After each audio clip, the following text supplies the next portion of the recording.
আমার আব্বা জানেরা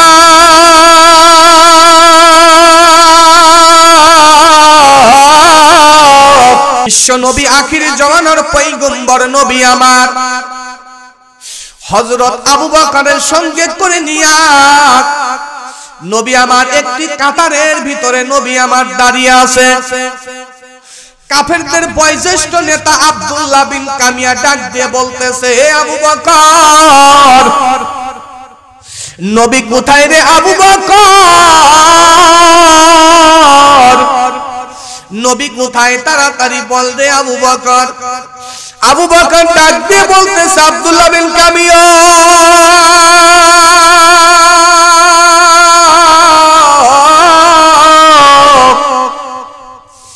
নবী কোথায় আমি সত্য আমি আবু বকর জানি না, অথচ নবী কিন্তু আবু বকরের সঙ্গে একই কাতারের ভিতরেই দাঁড়িয়ে আছে। কাফেরদের বয়োজ্যেষ্ঠ নেতা আব্দুল্লাহ বিন কামিয়া বলতেছে, আবু বকর শোন, এই নেতা বিশ্ব নবী নাকি শুনেছি গোটা পৃথিবীর নেতা, গোটা পৃথিবীর শ্রেষ্ঠ নেতা, শ্রেষ্ঠ নবী, সে ব্যাপারে নাকি কুরআনুল কারীমের আয়াত নাযিল আছে। আল্লাহ জানায়া দেয়, বিসমিল্লাহির রহমানির রহিম।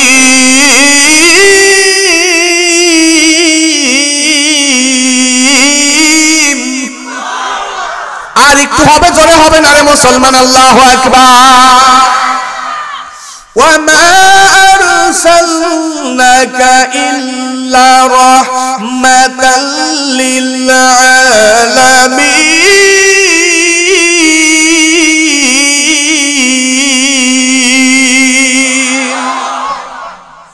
ডাক দিয়ে বলতেছে, রে আবু বকর, নবী নাকি গোটা পৃথিবীর জন্য রহমত। আবু বকর ডাক দিয়ে বলতেছে, আব্দুল্লাহ বিন কামিয়া, নবী শুধু গোটা পৃথিবীর জন্য রহমত নয়, নবী হচ্ছে মানুষের জন্য রহমত, নবী আসমান জমিনের জন্য রহমত, নবী সূর্যের জন্য রহমত, নবী আমার তারকার জন্য রহমত, নবী আমার পাহাড়ের জন্য রহমত, নবী আমার সাগর আটলান্টিক মহাসাগরের জন্য রহমত, নবী আমার পশু পাখির জন্য রহমত, নবী আমার বান্দা বান্দির জন্য রহমত, গোটা পৃথিবীর জন্য। আব্দুল্লাহ বিন কামিয়া আমার নেতা গোটা পৃথিবীর জন্যই রহমত করে আল্লাহ পাঠা দিয়েছে। আওয়াজ দিয়ে বলা যাবে নাকি একবার আল্লাহু আকবার? এই আব্দুল্লাহ বিন কামিয়া ভালো করে লক্ষ্য করে শোন, গোটা পৃথিবীর জন্য নেতাকে রহমত স্বরূপ করে আল্লাহ পাঠিয়ে দিয়েছে। সোনার আব্বা জানেরা, যুবক ভাইরা, এবার আব্দুল্লাহ বিন কামিয়া কাফেরদের বয়োজ্যেষ্ঠ নেতা ডাক দিয়ে বলতেছে, আবু বকর,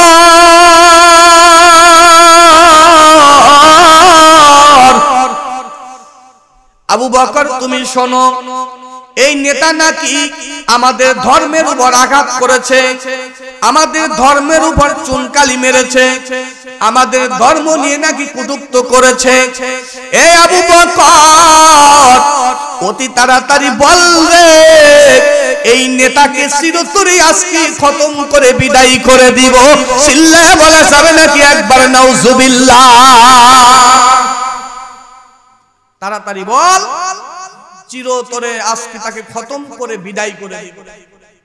হযরতে আবু বকরের সঙ্গে বাতানদের কাফেরদের নেতা আবু বকরের সঙ্গে তর্ক বিতর্ক চালায়া যায়। ইতিমধ্যে বিশ্ব নবী আখিরি জামানার পয়গম্বর নবীর চোখে যখন চোখ পড়ে গিয়েছে আব্দুল্লাহ বিন কামিয়া,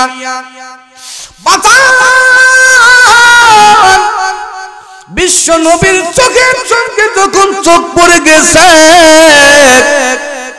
চোখ পড়ার সাথে সাথে এমন ভাবে তরবারি দিয়ে তীর দিয়া যখন নবীকে আঘাত করেছে, আঘাত করার সঙ্গে সঙ্গে বিশ্ব নবী আখিরি জামানার পয়গম্বর নবীর শরীরের ভিতরে এক নয় দুই নয় তিনটা তীরের আগা বিদ্ধ হয়ে গেছে। নবী আমার দুই চোখে পানি ফেলে কান্দে, আর বুকটা ভিজায়া দেয়। নবী আমার দুই চোখের পানি ফেলে কান্দার বুকটা ভিজায়া দেয়। আবু বকর ডাক দিয়ে বলে, নবী গো, ও দিনের নবীজি, আপনি আমার কলেজ বন্ধু গো নবীজি, আপনার কোন পাপ থাকার কারণে, কি এত বড় অপরাধ থাকার কারণে নবী গো আপনাকে আব্দুল্লাহ বিন কামিয়া তীর দিয়ে আঘাত করে 3টা তীর বিদ্ধ করে দিল? আমার নবী দুই চোখের পানি ফেলে কাঁদতে আর বলে, এ আবু বকর, আমি নবীর জীবনে কোনো অপরাধ খুঁজে পাওয়া যায় না রে আবু বকর। আমি নবীর জীবনের এমন একটি অপরাধ, সেই অপরাধটি হলো রে আবু বকর, আমি নবী কোরআন প্রচার করি, সত্য কথা ময়দানে পৌঁছা দেই, ইসলাম প্রচার করি, এটা হলো আমি নবীর অপরাধ। চিল্লায়া বলা যাবে নাকি একবার নাউজুবিল্লাহ? আমি নবী জীবনে কোরআন প্রচার করি, কোরআনের কথা বলি, ইসলাম প্রচার করি, এটা আমি রাসূলের বড় অপরাধ। সোনার বাপজানেরা, যুবক ভাইরা, এবার বিশ্ব নবীর শরীর থেকে রক্ত জমিনে টপ টপ করে পড়তেছে। আবু বকর ডাক দিয়ে বলে, নবী গো,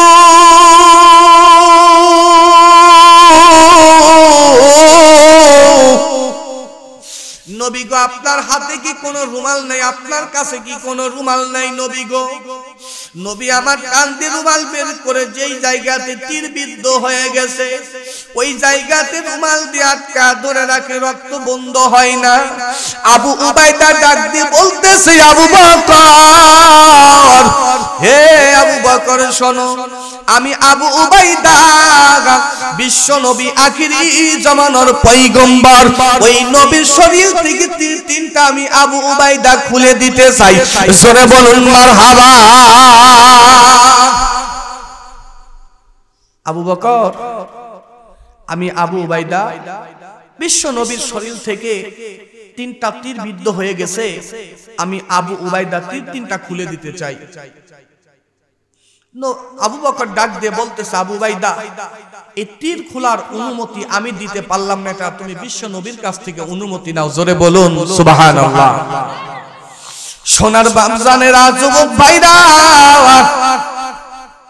কোনোভাবেই অনুমতি দেয় না। এবার আবু উবাইদা দুই চোখের পানি ফেলে কাঁদে আর বিশ্ব নবীর দরবারে হাজির।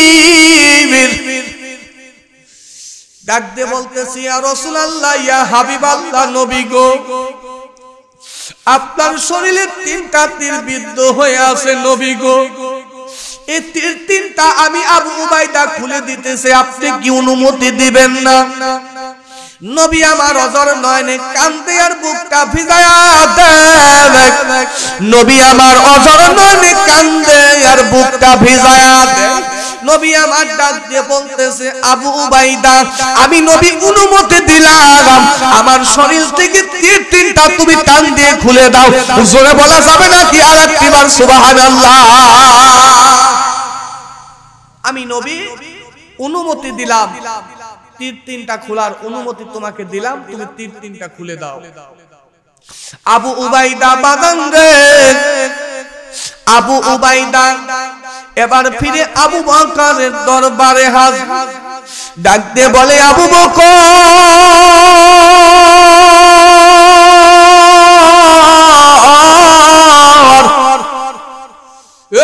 আবু বকর, আমি বিশ্ব নবীর কাছ থেকে অনুমতি পেয়ে গিয়েছি। আবু বকর বলে, যদি অনুমতি পেয়ে যাও তাহলে তীরটা তুমি খুলে দাও।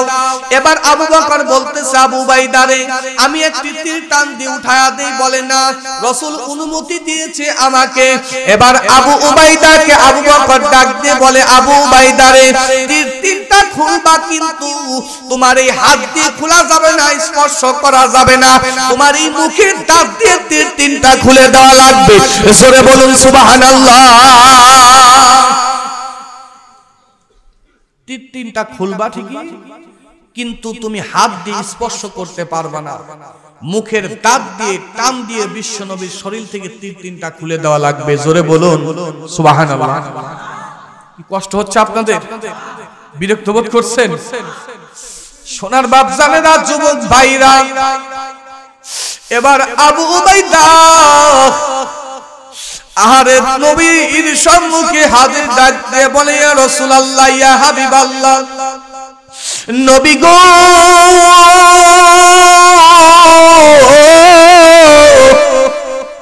ও দিনের নবী, আমি আপনার আবু উবাইদা আপনার কাছে হাজির হয়ে গিয়েছি। নবী আবার বেহুশ অবস্থায় নবী পড়ে আছে। নবী কেমন ভাবে তীর দিয়ে আঘাত করেছে, নবী আমার বেহুশ অবস্থায় পড়ে আছে। এবার বিশ্ব নবীর কাছে আবু বিসমিল্লাহির রহমানির রহিম বলিয়া প্রথম নাম্বার তীর যখন বাজানি দাঁত বিদ্ধ করিয়া দাঁত দিয়া টান দিয়া উঠা দিয়েছে, উঠা দেওয়ার সাথে সাথে আবু উবাইদা আবার এই একটি দাঁত ভেঙে জমিনে পড়ে গিয়েছে। সিল্লা বলা যাবে নাকি একবার মারহাবা? দাঁত ভেঙে জমিনে পড়ে গিয়েছে। আবু বকর লক্ষ্য করে বলতেছে, আবু উবাইদা, বললাম আমি একটা তীর উঠা দেই, কিন্তু তুমি আমাকে উঠাইতে দিলা না, দাঁত যে তোমার ভেঙে জমিনে চলে গেল। এবার ডাক দিয়ে বলতেছে, দাঁত আমার যদি মুখের সমস্ত দাঁত রাসূলের জন্য বিলীন হয়ে যায়, তবু আমি আবু উবাইদা তীর উঠানো বন্ধ করব না, আমি উঠায় দিতেই চাই। আবু বকর ডাক দিয়ে বলতেছে, আবু উবাইদা, এই বাকি দুইটা তীর আমি আবু বকর একটু উঠা দেই না কেন? বলে না, হবে না। এ মুসলমান,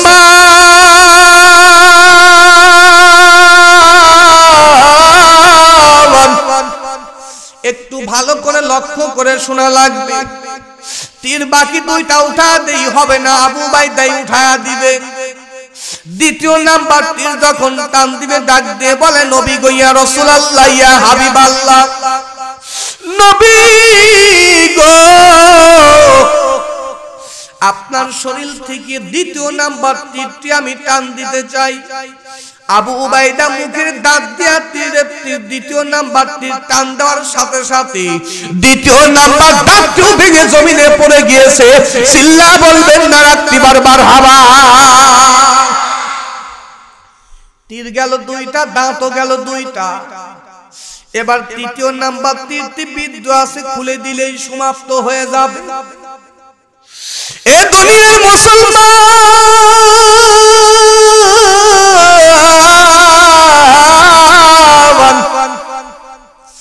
তৃতীয় নাম্বার তীর যখন আবু উবাইদা টান দিবে, বিসমিল্লাহির রহমানির রহিম বলে যখন তৃতীয় নাম্বার তীর টান দেয়, টান দিয়ে খোলার সাথে সাথে তৃতীয় নাম্বার দাঁত ভেঙে জমিনে পড়ে যায়। এবার দাঁত যখন তিনটা জমিনে বিলীন হয়ে গেল, আবু বকরের সম্মুখে আবু উবাইদা হাজির। আবু বকর ডাক দিয়ে বলতেছে, আবু উবাইদা, এ আবু উবাইদা, তোমার মুখ থেকে এক নয় দুই নয় তিনটা দাঁত ভেঙে জমিনে পড়ে গেল। রাসূলের জন্য দাঁত জমিনে বিলীন হয়ে গেল। আবু বকর ডাক দিয়ে বলতেছে, আবু উবাইদা, তুমি ডক্টরের কাছে গেলেই তো দাঁতটা কমপ্লিট করে নেওয়া যায়, দাঁতের চিকিৎসা নেওয়া যায়। আবু উবাইদা বলতেছে, না, আমি কখনো ডক্টর সাহেবের কাছে যাইব না চিকিৎসা নেওয়ার জন্য, কারণ আমি বললাম এই চিকিৎসা যদি নিয়ে দাঁত ভালো করি, আল্লাহ রাব্বুল আলামিনের সামনে কি নিয়ে দাঁড় হব? আর যদি দাঁত এই ভাঙা অবস্থা নিয়ে কঠিন কিয়ামতের ময়দানে মুসিবতের সময় যদি আল্লাহর সম্মুখে দাঁড় হয়ে যায়, আল্লাহ আমার চেহারার দিকে তাকাইবে, ডাক দিয়ে বলবে, আবু উবাইদা রে, তোমার মুখের দাঁত কোথায় গেল? দাঁত কোথায় ফেলে দিয়েছো? আবু উবাইদা তখন উত্তর করবে, আল্লাহ, আমি আখিরি জামানার পয়গম্বর বিশ্ব নবীর জন্য আমার মুখের দাঁতগুলো দিয়া রাসূলের শরীর থেকে তীর টান দিয়ে উঠাইতে যাইয়া আমার তিনটা দাঁত জমিনে বিলীন হয়ে গিয়েছে রে আল্লাহ। আল্লাহর কাছে সাক্ষীটা দেওয়ার কারণে আল্লাহ ডাক দিয়ে বলবে, রহমতের ফেরেশতা তাকায়া দেখ, আমার আবু উবাইদাকে জান্নাতে পৌঁছায়া দে। চিল্লা বলা যাবে নাকি একবার সুবহানাল্লাহ? তাহলে জান্নাতে যাওয়ার ওসিলা আছে না নাই? ওসিলা জান্নাতে যাওয়ার কিন্তু বাজান আছে। একটু ভালো করে লক্ষ্য করে শোনা লাগবে। অনেকেই দেখবেন নামাজ আদায় করে, নামাজ আদায় করতে করতে কপালের মাঝখানে কালো দাগ পড়ে যায়, অনেকের পায়ে কিন্তু কালো ঘাটি পড়ে যায়। এরা নবীর উম্মতের দল, একটু ভালো করে লক্ষ্য করে শোনা লাগবে। তাহলে নামাজ আদায় করতে করতে কপালে ঘাটি পড়ে যায়, পায়েতে ঘাটি পড়ে গিয়েছে, কঠিন কিয়ামতের ময়দানে আল্লাহ যখন চেহারার সম্মুখে তাকাইবে, আল্লাহ প্রশ্ন করবে তোমার এই কপালের মাঝখানে দাগটা কিসের জন্য? আল্লাহ আপনার ভয়ে জমিনে সেজদা করে করে কপালে কালো দাগ হয়ে গিয়েছে। আল্লাহ ডাক দিয়ে বলবে রহমতের ফেরেশতা দেরি করিস না, আমার বান্দার জন্য জান্নাতের দরজা খুলে দে। জোরে বলা যাবে না কি আর একবার সুবহানাল্লাহ? আর দেরি করো না, অতি তাড়াতাড়ি আমার বান্দার জন্য জান্নাতের দরজা খুলে দাও। এজন্য সম্মানিত ভাই, জান্নাতে যাওয়ার জন্য ওসিলা তালাশ করতে হবে। আমি কুরআনুল কারীম থেকে যে আয়াতে কারিমা তেলাওয়াত করছিলাম, আসুন সূরাতুল আর রহমানের প্রথম নাম্বার আয়াতে আল্লাহ পাক দেখেন কি চমৎকার কথা জানা যায়। আজকে বর্তমান যারা কুরআনকে ধরেছে তারা হয়ে গেছে হিরো, কুরআন যারা ধরতে পারে নাই তারা হয়ে গেছে জিরো। কথা বলুন ঠিক কিনা? বিশ্ব নবী আখিরি জওয়ানার পয়গম্বর, রাসূলের সাথে কুরআন থাকতো, রাসূলের সাথে স্বয়ং আল্লাহ থাকতেন। তাহলে সেই রাসূলের সাথে যদি আল্লাহ পাক থাকেন, সেই রাসূলের কি আর কোনো সমস্যা হওয়ার সম্ভাবনা আছে? রক্ষা করবেন কে? আল্লাহ। দেখেন কুরআনকে ধরার কারণে, যেই কুরআনুল কারীমের সূরাতুল আর রহমানের আমি কয়েকটা আয়াতে কারিমা তেলাওয়াত করেছি, যেই সূরা আল্লাহ পাক নিজে জান্নাতের ভিতরে তেলাওয়াত করে জান্নাতবাসীকে শোনাবেন। বলুন সুবহানাল্লাহ। তাহলে কুরআন ধরলে লাভ কি? অনেক মুরব্বিরা দেখবেন মসজিদে বসে কুরআন টেলিং দেয়। কেন দিচ্ছে? চিন্তা করতেছে অন্তত দুনিয়া থেকে কিছু কোরআনের অক্ষর নিয়ে যদি কবরে যাইতে পারি, কোরআন কঠিন কিয়ামতের ময়দানে সুপারিশ করে জান্নাতে পৌঁছায় দিবে। সুবহানাল্লাহ। সোনার বাপ জানেরা, যুবক ভাইরা, আসুন এই কুরআনুল কারীমকে দেখেন একটু সংক্ষিপ্ত আকারে বলে আলোচনায় ফিরে যাই। এই কুরআনুল কারীমকে ধরার কারণে কেমন হিরো হয়ে গেল। আমেরিকার শহরে, আমেরিকার স্কুলের ভিতরে ক্লাস চলতেছিল। একটি ক্লাস হচ্ছে আমাদের যেরকম দেশেতে ক্লাস হয়, 1 থেকে শুরু করে 10 পর্যন্ত, 10ম শ্রেণী পর্যন্ত। এরপরে আপনার ইন্টার থেকে শুরু করে মাস্টার্স পর্যন্ত বিভিন্ন কায়দায় ক্লাস হয়। আমেরিকার শহরের ভিতরে এক স্কুলের ভিতরে ক্লাস হচ্ছে। ম্যাডাম ছিলেন খ্রিস্টান ম্যাডাম। কি ম্যাডাম? কথা কয় না রে ভাই, কি আমার ভাষা বুঝতেছেন না আপনারা? বুঝা যায় তো? খ্রিস্টান ম্যাডাম ক্লাস নিচ্ছিলেন অনেকগুলা ছাত্রকে সঙ্গে করে নিয়ে। এই দুনিয়ার মুসলমান,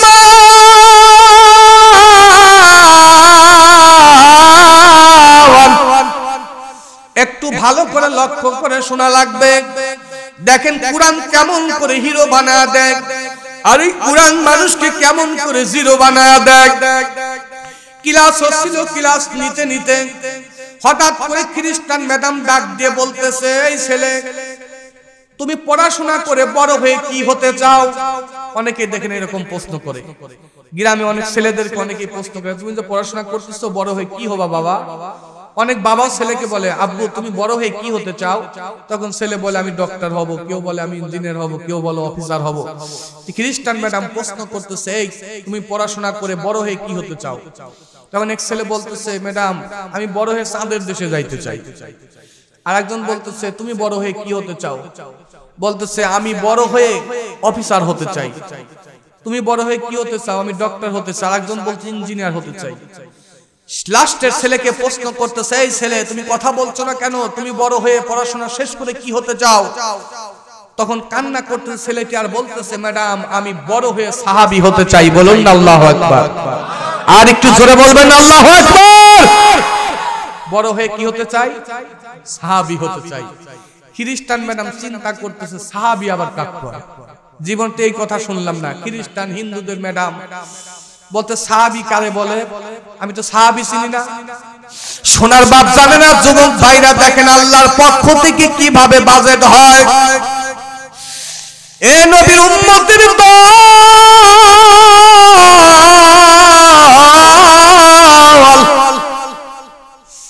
খ্রিস্টান ম্যাডাম ডাক দিয়ে বলতেছে, বাবা সাহাবী কারে কয়?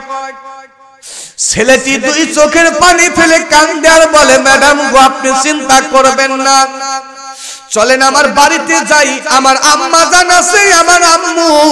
সাহাবী কারে কয় আপনাকে বুঝা দিবে, প্লাস দেখা দিবে, জোরে বলুন মারহাবা।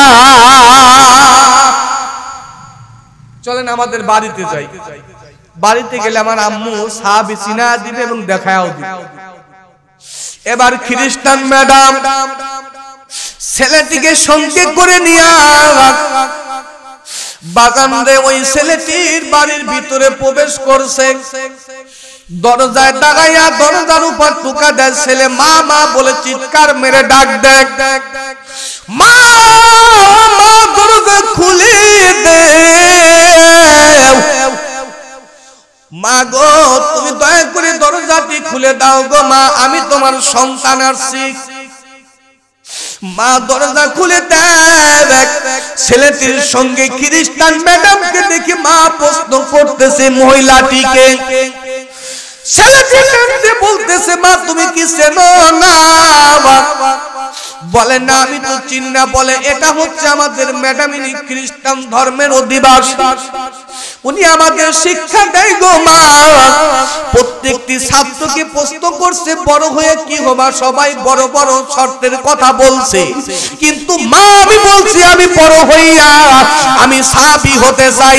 মা খ্রিস্টান ম্যাডাম সাহাবী ছিলেন, একটু চিনা দেওয়া লাগবে। এবার ম্যাডামকে ডেকে বাজান ঘরের ভিতরে বন্দি করেছে।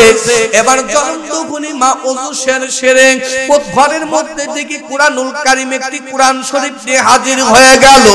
এ নবীর উম্মতের দল, আমার আব্বা জানেরা, যুবক ভাইরা, প্রত্যেকটি মুসলমানের ঘরের ভিতরে কিন্তু কুরআন থাকে, কুরআন হাদিসের বই থাকে।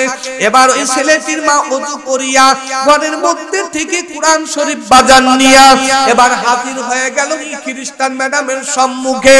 আর ডাক দিয়ে বলতেছে, ম্যাডাম আপনি একটু দয়া করে ওযু করে আসেন। খ্রিস্টান ম্যাডাম ওযু করা কি বলে এটাই তো ভালোভাবে চেনে না। ডাক দিয়ে বলে, ম্যাডাম আপনি একটু ওযু করে আসলে সাহাবী কাকে বলে আমি দেখা দিতে পারবো, সাহাবী কাকে বলে আমি বুঝায় দিতে পারবো। খ্রিস্টান ম্যাডাম ওযু করিয়া এবার এসে হাজির হয়ে গেল। সামনে বসাইয়া নিয়া ওই ছেলেটির মা প্রথম সাহাবীর জীবন থেকে হাদিস বের করিয়া সাহাবীর জীবনের আলোচনা করতেছে। সাহাবীর প্রত্যেকটি সাহাবীর নাম আসে, বিশ্ব নবীর নাম আসে, হযরতে বিলালের নাম আসে, হযরতে সুলাইমান আলাইহিস সালামের নাম আসে, এইভাবে প্রত্যেকটি সাহাবা কিরামের নাম আসে। আস্তে আস্তে হাদিসটি পড়া যখন শেষ হয়ে গেছে, এরে মুসলমান,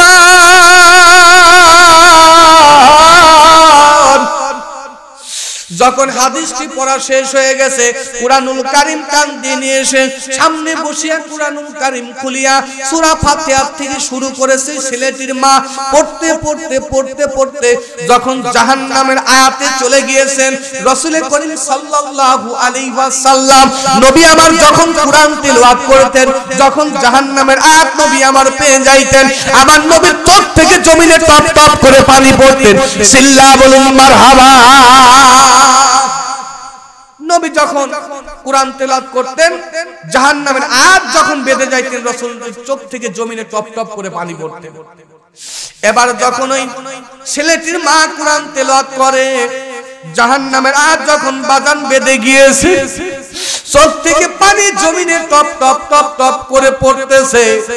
খ্রিস্টান ম্যাডাম ডাক দিয়ে বলতেছে, আপা আপনি এই কিতাব তেলাওয়াত করতেছেন, এই কিতাবের মধ্যে কি এত বড় মজা আছে? আপনি এই কিতাব তেলাওয়াত করেন আর চোখ থেকে পানি জমিনে পড়ে, কিছু বুঝলাম না। এ মুসলমান ভাই,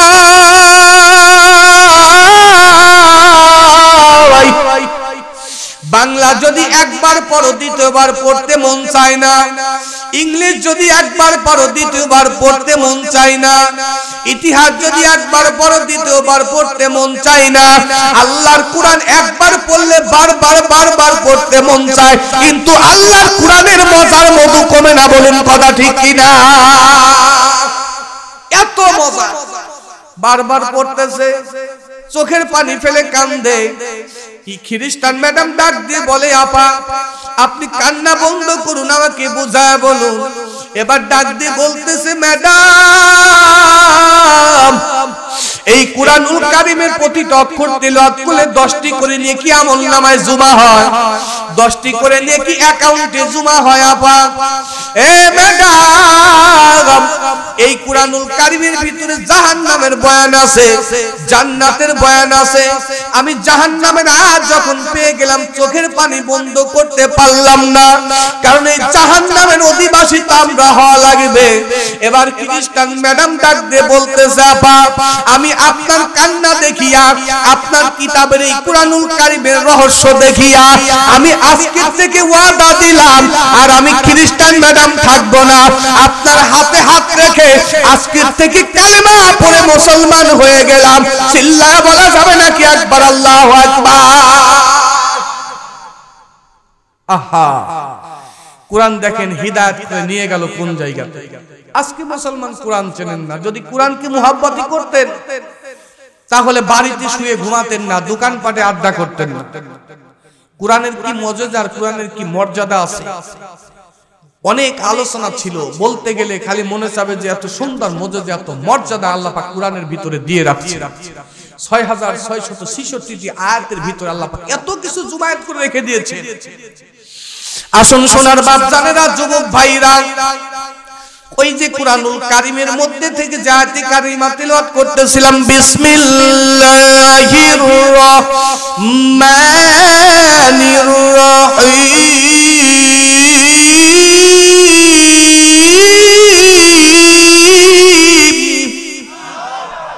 আর একটু জোরে বলুন আল্লাহু আকবার। আর রহমান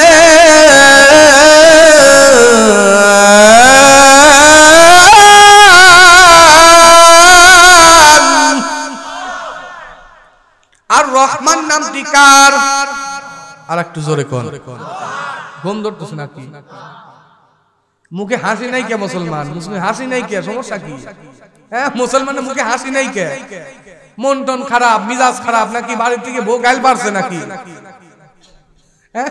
মুসলমানের মুখে তো হাসি থাকা লাগবে। হাসি থাকলে ভালো লাগে। যে কয়জন আছেন আলহামদুলিল্লাহ জান্নাতি মানুষ, এতে কি কোনো সন্দেহ আছে? আছে? এটা কি আমার কোনো হাত বানানোর কথা না, এটা আমি বানায়া বলতেছি। যারা এই প্যান্ডেলের সামিয়ানার নিচে আছেন, যারা এই জান্নাতের বাগানে আছেন, এখন কি আপনারা জাহান্নামী মানুষ না জান্নাতি মানুষ? না দোকানপাটের মানুষ না বাড়ির মানুষ? এটা সরাসরি আল্লাহর জান্নাতি মানুষ। জোরে বলুন সুবহানাল্লাহ। এই যুবক ভাইরা, পকেটের মধ্যে হাত ঠেলে দিয়ে বেল ঘুরা কি সমস্যা কি? সবাই সেখানে বসে।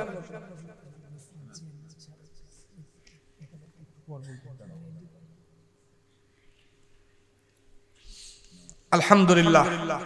তাহলে মুখে হাসি থাকা লাগবে। মুখে যদি থাকে হাসি, আমি আপনাদেরকে মন থেকে ভালোবাসি, হাসি থাকা লাগবে। যে সময়টুকু কথা হবে ইনশাআল্লাহ প্রধান মেহমানও আছে, আলোচনা হবে, মুখে হাসি রাখবেন। মুসলমানের মুখে হাসি না থাকলে ভালো কিন্তু দেখায় না, মুখেও কিন্তু উজ্জ্বলতা আসে না। এজন্য হাসি থাকা লাগবে। জনাব লুকমান হুসাইন চেয়ারম্যান সাহেব, উনি আসেন 1000 টাকা পাঠিয়ে দিয়েছে। আল্লাহ দান কবুল করুন। সাসকিয়ার এক ভাই 500 টাকা, আল্লাহ দান কবুল করুন। সকলে বলেন আমিন। তাহলে সোনার বাপ জানেরা, যুবক ভাইরা, আর রহমান নামটি কিন্তু মহান আল্লাহ রাব্বুল আলামিনের। যে আল্লাহ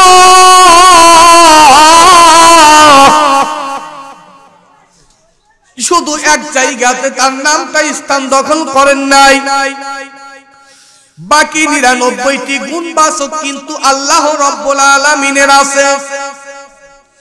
এ মুসলমান ভাই,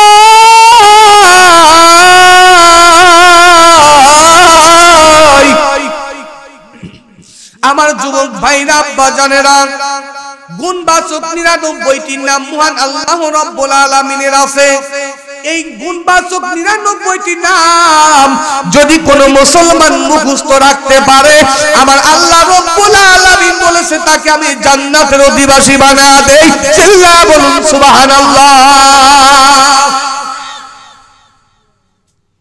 এখন যদি প্রশ্ন করি, আল্লাহ রাব্বুল আলামিনের গুণবাচক নাম 99টি কয়জন পারেন?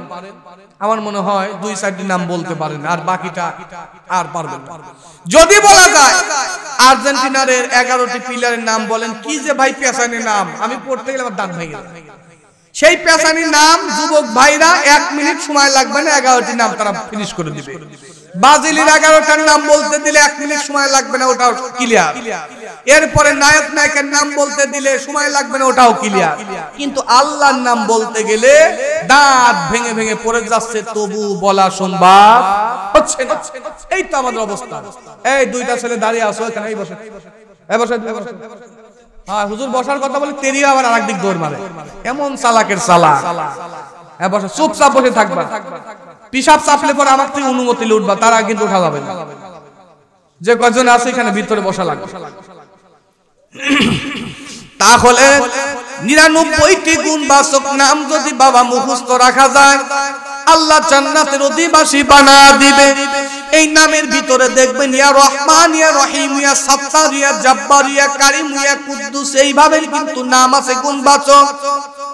আপনার নামের সঙ্গে যদি মালিকের নামের যদি মিল থাকে, এ মুসলমান, আপনার নামের সঙ্গে যদি আল্লাহর নামের মিল থাকে, আল্লাহ ডাক দিয়ে বলতেছে, বান্দারে আমার নামের সঙ্গে যাদের নামের মিল আছে আমার তো বন্ধু হয়ে যাইবা। এই জমিনে আমার নাম মাওলানা আমিরুল ইসলাম। যদি আপনাদের ভিতরে কারোর নাম যদি আমিরুল থাকে, আজকে থেকে আমার বন্ধু হয়ে যাবেন। কথা বলুন ঠিক কিনা? আচ্ছা, নামের সঙ্গে নামের মিল করলে বন্ধু অথবা মিতা বলে না? তাহলে আল্লাহর নামের সঙ্গে যদি আপনাদের নামের যদি মিল থাকে, আল্লাহ বলতেছে বান্দারে আমার নামের সঙ্গে তোমাদের নামের যদি মিল থাকে আমার বন্ধু হইবা। কিন্তু আমার বন্ধু হতে গেলে কয়টি কর্মসূচি আছে, কয়টি কর্ম আছে, করতে পারলে আমার বন্ধু হইবা। আল্লাহর বন্ধু হতে গেলে, আল্লাহর বন্ধু হতে পারলে জান্নাতে যাওয়ার আর টেনশন চিন্তা নাই। দুনিয়ার বন্ধু বান্ধব না, দুনিয়ায় বান্ধবী তৈরি করতে গেলে হাজার হাজার টাকা নষ্ট করা লাগে, সময় ব্যয় করা লাগে, পার্কে ঘোরা লাগে, টাকা খরচ করা লাগে। দুনিয়ায় ছেলে বন্ধু তৈরি করতে গেলে সময় নষ্ট করা লাগে, টাকা খরচ করা লাগে। কিন্তু আল্লাহর বন্ধু হতে গেলে কয়টি কর্ম করলেই আল্লাহর বন্ধু হওয়া যাবে। আল্লাহর বন্ধু হতে পারলেই আল্লাহর জান্নাতে দৌড়া চলে যাওয়া যাবে। বলুন সুবহানাল্লাহ। এই জন্য সোনার বাপ জানেরা, যুবক ভাইরা, এর বন্ধু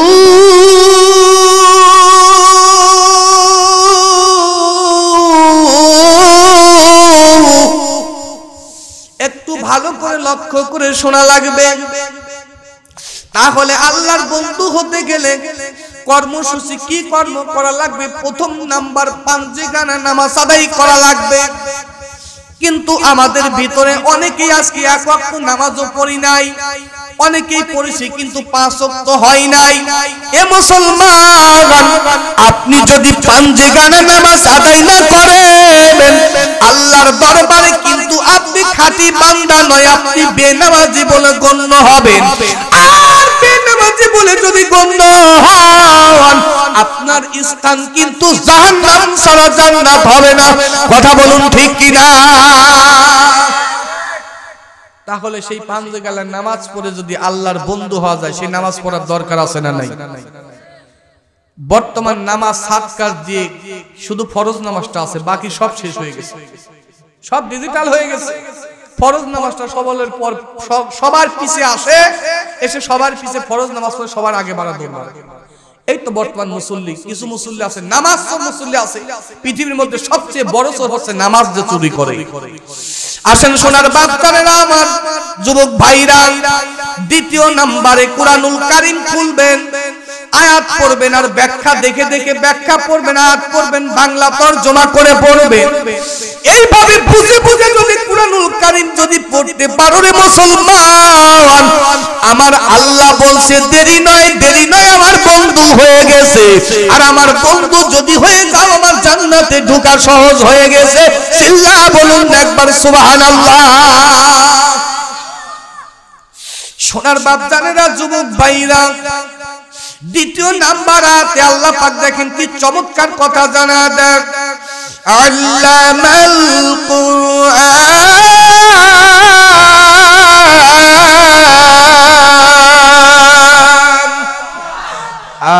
একটু জোরে বলুন আল্লাহু আকবার। আর একটু জোরে হবে না রে যুবক ভাইরা, আল্লাহু আকবার। আল্লামাল কুরআন, আমাদের কাছে কুরআন পাঠিয়ে দিয়েছেন শ্রেষ্ঠ কিতাব। গোটা পৃথিবীর মধ্যে সবচেয়ে দামি একটি কিতাব আমরা পেয়েছি, কথা বলুন ঠিক কিনা? আর একটু জোরে বলুন কথা ঠিক কিনা? এই কুরআনুল কারীম শ্রেষ্ঠ কিতাব পাইয়া আজকে যারা কোরআনকে মুহাব্বত করে আঁকড়ে ধরে, যারা কোরআন শিক্ষা করে নিয়েছে, এই 30 পারা কোরআন সিনার ভিতরে যারা জয়েন করে নিয়েছে, এমন মুসলমান কোরআন পড়তে জানো কিন্তু কোরআন পড়ো না, তক্তার উপরে কোরআন রেখে দিয়েছো। বর্তমান কোরআনের উপরে মুরগি বাসা বেঁধে ডিম পাড়া শুরু করে দিয়েছে, কথা বলুন ঠিক কিনা? কোরআনের উপরে ধুলে বালি শেষ, কোরআন রেখে দিয়েছেন তক্তার উপরে, গোটা পৃথিবীর শ্রেষ্ঠ দামি কিতাব।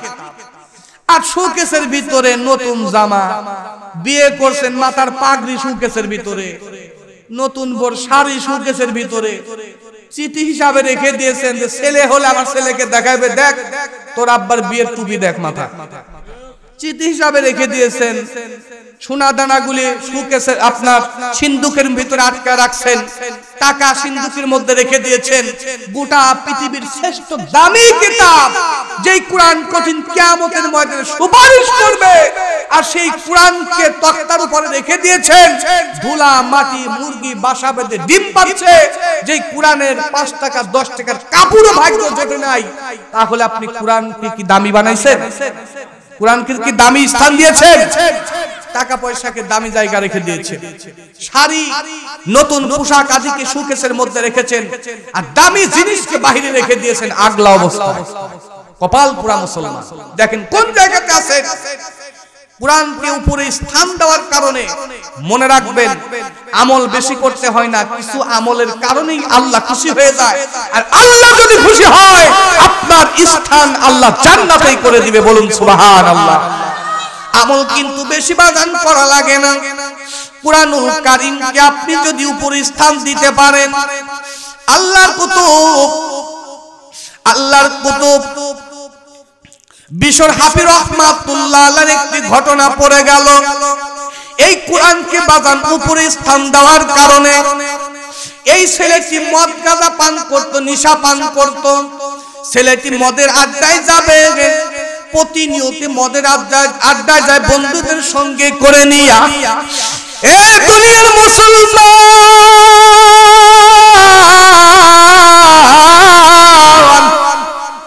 প্রতিনিয়ত মদের আড্ডায় যায় মদ পান করার জন্য, বন্ধুদের সঙ্গে করে নিয়ে পথ দিয়ে যাইতেছে মদ পান করার জন্য। যাইতে যাইতে পথের মাঝে এক টুকরা সাদা কাগজ পড়ে পায়, জোরে বলুন সুবহানাল্লাহ। এক টুকরা সাদা কাগজ পড়ে পেয়েছে, হাতে উঠাইয়া এবার ডাক দিয়ে বলতেছে, বন্ধু আজকে আমি আর মদের আড্ডায় নিশা পান করতে যাব না। বন্ধু বলতেছে, কেন যাইবা না? বন্ধু সমস্যা কি? বলতেছে, এক টুকরা সাদা কাগজ পড়ে পেয়েছি, এই কাগজ টুকরাটুকু নিয়া বাড়িতে আমার জনম দুঃখিনী মা বাড়িতে আছে, মায়ের কাছে দিব। আমি তো পড়তে জানি না, পড়তে পারি না, মায়ের কাছে দিব। আমার মায়ের কাগজ টুকরাটুকু পড়ে পড়ে শোনাইবে কাগজের মধ্যে কি লেখা আছে। কাগজ টুকরাটুকু নিয়া সোনার যুবক মদের আড্ডায় না যাইয়া সোনার যুবকটি রওনা করেছে মায়ের দরজায়। এবার মায়ের দরজায় ডাক দিয়ে বলে, মা ও দরদি মা, একটু দরজাটা খুলে দাও মা। ও মা, তুমি দরজাটা খুলে দাও গো মা, দরজাটা খুলে দাও। মা দরজা খুলে দিয়ে ডাক দিয়ে বলে, আল্লাহ আমার মন বলতেছে, আজকে আমার মন বলতেছে আমার বিশর হাফি রহমাতুল্লাহ আলাইহি তুমি কবুল করেছো নাকি? গভীর রজনীতে আমার সন্তান তো বাড়িতে আসার কথা নয়, আজকে বাড়িতে হঠাৎ করে চলে আসলো, কারণ কি? মা দুঃখিনী আল্লাহর কাছে কাঁদে, বিশর ডাক দিয়ে বলে, মা মারে আমি মদের আড্ডায় যাইতে লাগছিলাম মা, মদের উদ্দেশ্যে রওনা হতে লাগছিলাম যাইতে যাইতে পথের মাঝে এক টুকরো সাদা কাগজ পড়ে পেয়েছি। মা আমি আর সাদা কাগজটুকু নিয়ে আমাদের আড্ডায় যাই নাই।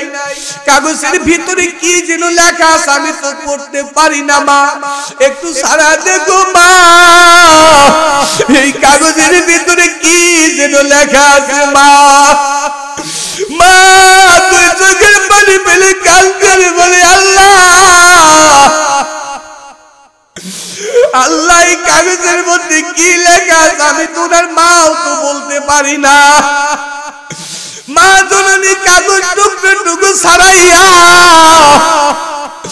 ডাকতে বলতেছে বেটা বিজন রে, এই কাগজের ভিতরে লেখা আছে বিসমিল্লাহির রহমানির রহিম।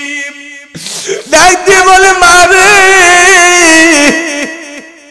এই কাগজের ভিতরে বিসমিল্লাহির রহমানির রহিম লেখা, এই নামটি কার? মা দুই চোখের পানি ফেলে কান্দে আর ডাকতে বলে বেটা বিজন রে, এই বিসমিল্লাহির রহমানির রহিম তোমার প্রভুর নাম, এটা তোমার আল্লাহর নাম, যিনি তোমাকে সৃষ্টি করেছে। বেটা বিজন রে, সেই প্রভুর নাম। ডাকতে বলে মা রে, মহান মালিকের নামটি তো উপরে ছাড়াই স্থান দেওয়া যাবে না মা। ও মা, আল্লাহর নাম প্রভুর নাম যদি নিচে স্থান দেই গো মা, বড় বেয়াদবি হয়ে যাবে গো মা। মা দুই চোখের পানি ফেলে কাঁদতে বলে বাবা একটু বাজারে চলে যাও গো বাবা, বাজারে চলে যাও। বাজারে বাজারে যাইয়া মকমিলের সাদা কাপড় কিনছে রে বাবা। সাদা কাপড় কিনে আনিয়া লাগতে বলে মা রে, ও মা সাদা কাপড় কিনে আনছে, এখন কি করবো বলো? ডাকতে বলে বেটা বিজন রে, বাজার থেকে কিছু আতর কিনে নিয়ে আসো। আতর কিনে নিয়ে এসে ডাকতে বলে মা, আতর কিনে নিয়ে আসছে, এখন কি করবো বলো তো দেখি মা। মা দুই চোখের পানি ফেলে কাঁদতে বলে বিজন রে, সাদা কাপড়ের উপরে আতর মাখায়া দাও।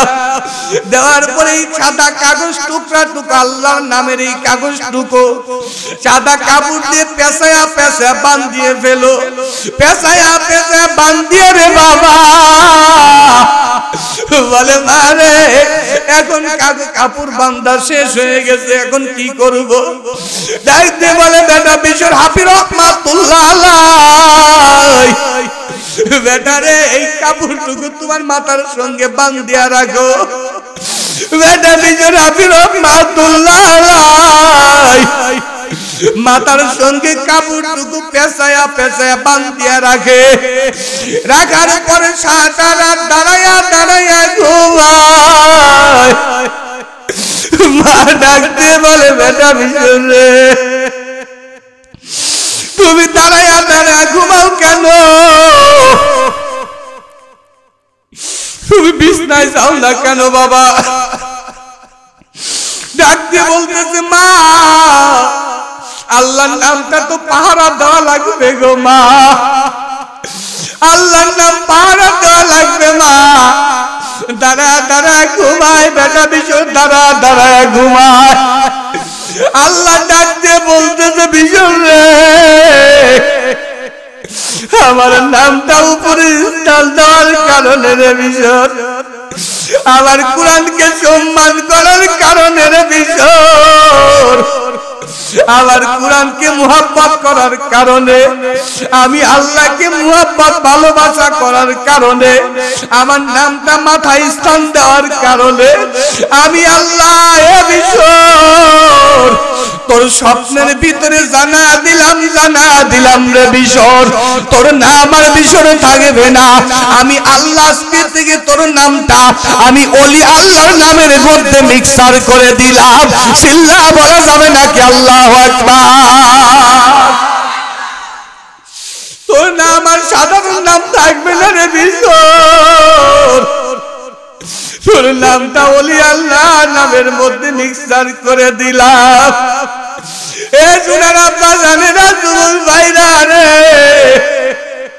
দুইটা পায়ে ধরে বলে যাই রে বাবা, চক্ষু থেকে একটি ফোঁটা পানি আল্লাহর জমিনে দেখো ফেলানো যায় কিনা।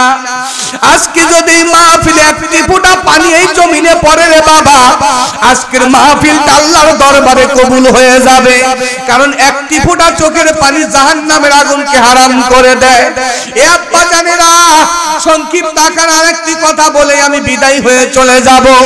এই কোরআনকে মুহাব্বত করত বনি ইসরাইলের এক যুবতী মেয়েটি পর্দা করতো, নামাজ আদায় করতো, রমজানের রোজা রাখতো। এই মেয়েটি যখন বাজারে যায়, বাহিরে যায়, ব্যাগের মধ্যে করে কোরআন শরীফ লুকিয়ে নিয়ে যায়। হে আব্বা জানেরা, হে যুবক ভাইরা রে, হে যুবক ভাইরা, আমার নরজানের সোনার যুবকেরা, এই মেয়েটি বাইরে যাইতো, ব্যাগের মধ্যে করে কোরআন নিয়ে যায়, আত্মীয় বাড়িতে যায়, কোরআন নিয়ে যায়, তাহাজ্জুদের নামাজ আদায় করে। মেয়েটি গভীর রজনীতে উঠে তাহাজ্জুদের নামাজ আদায় করিয়া আল্লাহর কাছে হাত তুলে কান্না করে আর ডাক দিয়ে বলে, মালিক,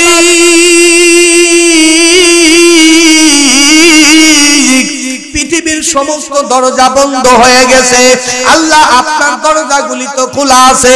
তাহাজ্জুদের সময় কোরআন তেলাওয়াত করে, আল্লাহ রহমতের ফেরেশতা পাঠা দেয়, যা ওই রুমের ভিতরে ঢোক, আমার বান্দীটা তাহাজ্জুদ পড়ে কোরআন পড়তেছে। রহমতের ফেরেশতারা কান্না করে, রহমতের ফেরেশতারা দোয়া মাগফিরাত কামনা করে। এ আব্বা জানেরা, নিয়ে কি ব্যাগের মধ্যে করে বই নিয়ে চলে যাইতো, কোরআন নিয়ে গাড়ির মধ্যে বসে কোরআন বের করে পড়ে, আত্মীয় বাড়িতে যে কোরআন খুলে পড়ে। হঠাৎ করে মেয়েটি মৃত্যুবরণ হয়ে গিয়েছে, মেয়েটি দুনিয়ার বুকে বেঁচে নাই, জানাজা দিয়া গোসল দাফন কাফন সমাপ্ত করেছে। হঠাৎ করে একদিন পরে রাত গভীর, ওই মেয়েটির বাড়িতে, ওই মেয়েটি যেই রুমের মধ্যে থাকতো, যেই রুমের মধ্যে নামাজ আদায় করতো, যেই রুমের ভিতরে তাহাজ্জুদ গুজারি করতো, যেই রুমের মধ্যে কোরআন তেলাওয়াত করতো, গভীর রজনীতে কান্নার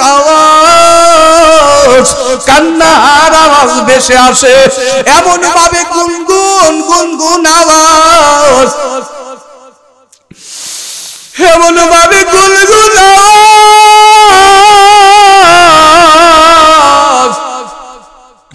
মেয়েটির মা হতাশ হয়ে যায়, কারণ কি রে, এই রুমের মধ্যে তো আমার মেয়ে নাই, আমার মেয়ে তো মারা গিয়েছে, বিদায় হয়ে গেছে, এত কান্না কে করে? আমার কলিজার টুকরা বিটি তাহাজ্জুদ পড়ে কান্না করতো, আমি শুনতাম, কিন্তু বিটি তো নাই, কান্না কোথায় থেকে আসে? পরের দিন মেয়ের বাবাকে ডাক দিয়ে বলে, ও মেয়ের বাবা, তুমি কি লক্ষ্য করছো এই ঘর থেকে গভীর রজনীতে কান্নার আওয়াজ আসে? মেয়ের বাবা ধমক লাগায়, দেশব বেয়াদবি কথা পাও কোথায়? এ মুসলমান ভাই, একটু ভালো করে খেয়াল করে শুনবেন। এবার দ্বিতীয় দিন গভীর রজনীতে খেয়াল করে দেখে সত্যই গুনগুন গুনগুন করে কান্নার আওয়াজ, এমন ভাবে কান্নার আওয়াজ ভেসে আসে। মেয়েটির বাবা সকালবেলা উঠে মসজিদের ইমামকে ডাক দিয়ে বলে,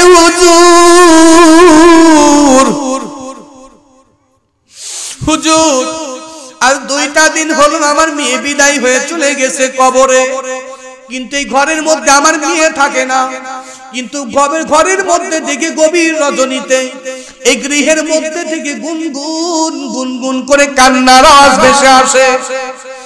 হুজুর বলতেছি, ভাই,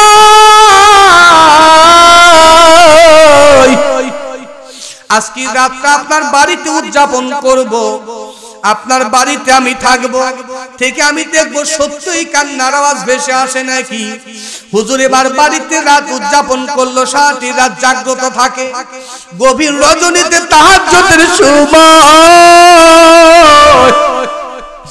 শুধু কান্নার আওয়াজ, কান্নার আওয়াজ, এমন ভাবে কান্নার আওয়াজ ভেসে আসে। হুজুর ডাক দিয়ে বলতেছে, ভাই এই ঘরের মধ্যে কে থাকতো? বলে আমার মেয়ে। বলে এই ঘরের মধ্যে আপনার মেয়ে কি করতো? গান বাজনা করতো না কোরআন পড়তো? বলে কোরআন পড়তো, তাহাজ্জুদ পড়তো, 5 ওয়াক্ত ইবাদত, 5 ওয়াক্ত পাঁচগানা নামাজ আদায় করতো। আমার মেয়েটি কোনোদিন বেপরদায় চলাফেরা করে নাই। আমার মেয়ে প্রতিনিয়তই কোরআন তেলাওয়াত করতো, বেগের মধ্যে কোরআন নিয়ে বাহিরে যাইতো। ডাক দিয়ে বলতেছে, ভাই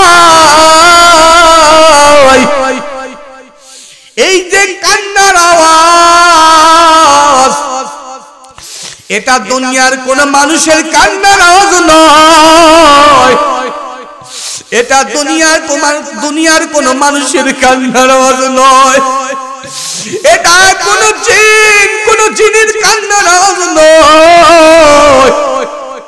ভাই শুনুন, আপনার কলিজার টুকরা পিঠে যখন কোরআন পড়তো, আল্লাহ ডাক দিয়ে বলতো, ফেরেশতা রে যা যা, দেখ গভীর রজনীতে আমার বান্দি কোরআন পড়তেছে, কোরআনকে কত মোহাব্বত করতেছে, ফেরেশতা যা। আল্লাহর রহমতের ফেরেশতারা ঘরের চতুর্দিক দিয়ে ঘিরাও করে বেষ্টন করে বসে থাকতো, দোয়া করতে থাকতো, কোরআন পড়া শুনতো, নামাজ আদায় করতো, দেখতো। কিন্তু ভাই আপনার কলিজার টুকরা বিটি, আপনার আল্লাহওয়ালা ইমানদার আপনার বিটি দুনিয়া ছেড়ে কবরে চলে গেছে। ফেরেশতারা প্রতিদিন রাত্রি ঘরের চতুর্দিক দিয়ে এসে ঘিরাও করে বসে যায়, কিন্তু ঘরের মধ্যে কোনো কোরআনের আওয়াজ নাই, ঘরের মধ্যে কোনো কোরআনের আওয়াজ নাই, শব্দ নাই, নামাজ নাই, কোনো তাহাজ্জুদ গুজারি নাই। রহমতের ফেরেশতা এসে কোরআন পড়তে না শুনে, কোরআন পড়া না দেখে, কোরআনের আওয়াজ আর পায় না, শব্দ পায় না। রহমতের ফেরেশতারা কোরআন পড়া শুনতে না পেয়ে ফেরেশতারা কান্না করতেছে। ভাই এটা হচ্ছে সেই আল্লাহর রহমতের ফেরেশতাদের কান্না। চিল্লা বলবেন আল্লাহু আকবার। আপনি টেনশন করবেন না, ভয় করবেন না, এটা সেই রহমতের ফেরেশতাদের কান্নার আওয়াজ। দেখেন আব্বা জানের আরে বিটি মারা গিয়েছে, কবরে চলে গিয়েছে, দুনিয়াতেও ফেরেশতা কান্না করতেছে। কি মোহাব্বত ভালোবাসা তৈরি হয়ে গেছে। আজকের থেকে ওয়াদা করে যাইবা রে আব্বা, ও যুবক ভাইরা ওয়াদা করে যাইবা, হুজুর কোরআন পড়তে পারি না, চেষ্টা করব পড়ব, হুজুর নামাজ পড়ি না, জীবনে নামাজ আর কোনোদিন ছেড়ে দেব না, হুজুর দাড়ি রাখি না, দাড়ি কোনোদিন আর কাটবো না। এই তওবা করে যদি মাহফিল থেকে ফিরে যাও, আমার আল্লাহ তওবাটা কবুল করে নিবে। সকলেই বলি আমিন।